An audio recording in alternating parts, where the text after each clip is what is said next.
Hello, friends and collectors. Thank you for joining me for an all-new Diecast Emporium review.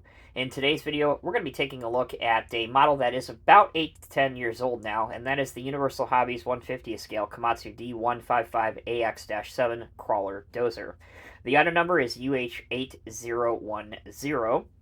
In the real world, the Komatsu D155AX-7 bridges the gap between smaller site prep size bulldozers and large production or mining dozers.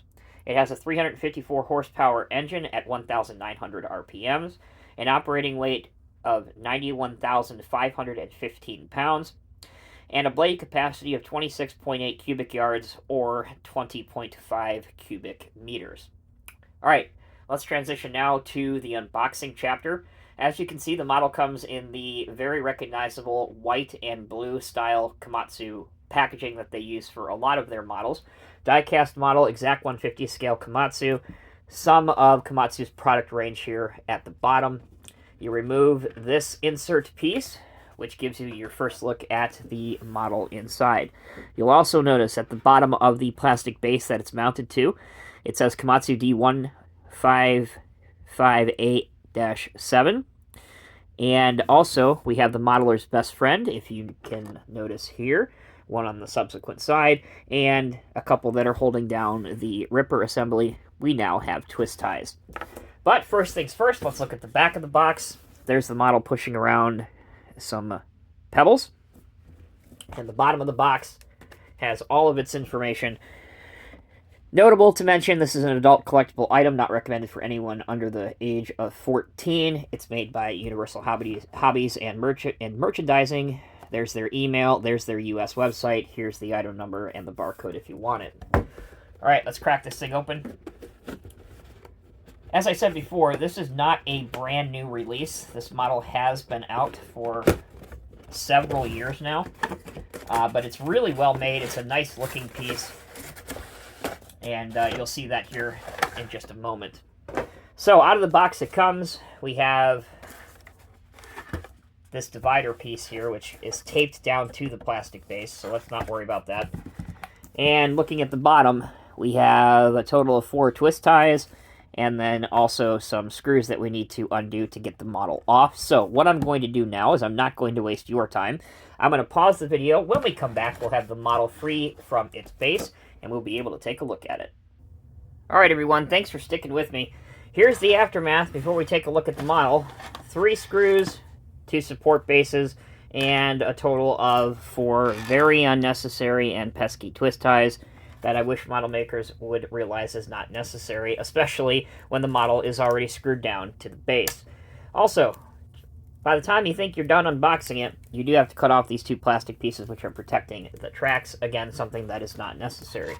When you are done with that, assuming you haven't lost your insanity, the model is complete out of the box and ready to be displayed.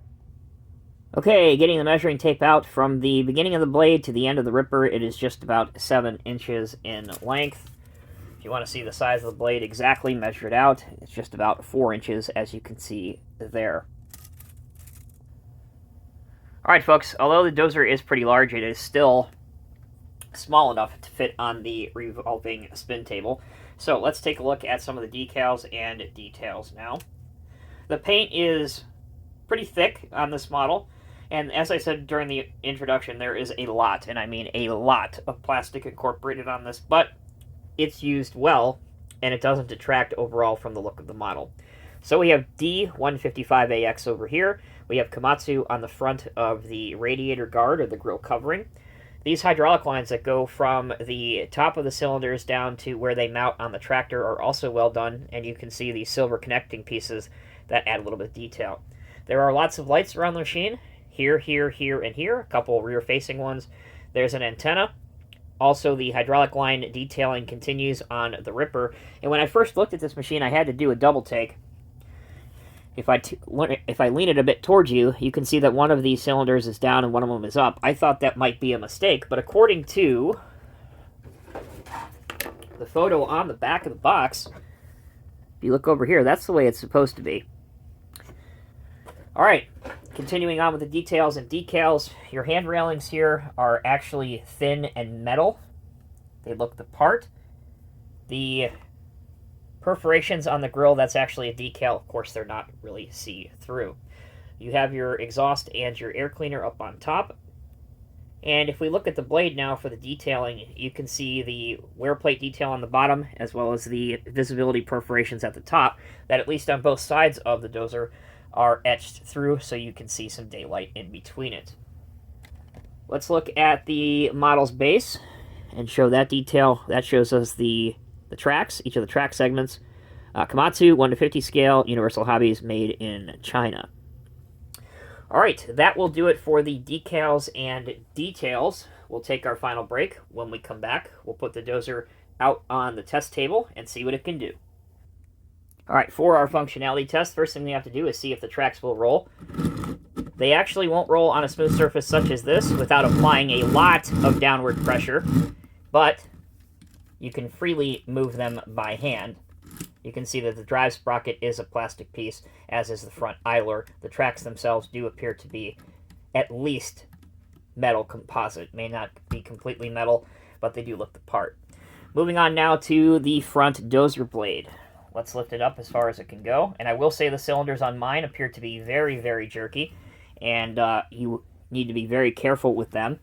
This is as high up as I can get mine without overdoing things.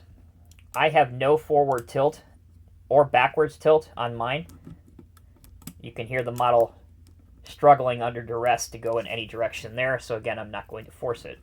Lower end of things. Bring it down to the bottom. That's as far down as mine will go, which does, if you look right here, does lift the front of the tractor off the ground. Again, at least the blade goes level and a little bit below it, so that's good to see. Let's move on to the ripper functionality now. Here's a good up-close look at it for those that wanted to see the detail. This is in its highest position that is possible. Bringing it back down, at least again on mine without forcing anything. I can get it to go here, but it doesn't seem to want to hold that weight on the ground. You can also get a little bit of curl and angle in your ripper. But for this model, I think with the way it's engineered, it's probably best just to display this Dozer with the ripper in the elevated position. Alright folks, that'll do it for this Diecast Emporium review. You will be seeing probably a half a dozen or so new Komatsu models being uploaded on this channel throughout the next couple of months. So if Komatsu is your thing and you're not already subscribed to us, please take that moment and hit the subscribe button located right underneath the channel name. For the rest of you, thank you for the support over the years. We're celebrating our 10th anniversary this year for Diecast Emporium, and the greatest thrill that I get out of this channel is, yes, it's allowed me to meet some wonderful people, work with some great companies, but it's always nice to hear back from the collector that, hey, I watched your video and you helped me make a decision either for or against before I made an investment in a model. That's what this channel was created for. All right, guys, take care, be well. Until next time, I'll see you in the next review.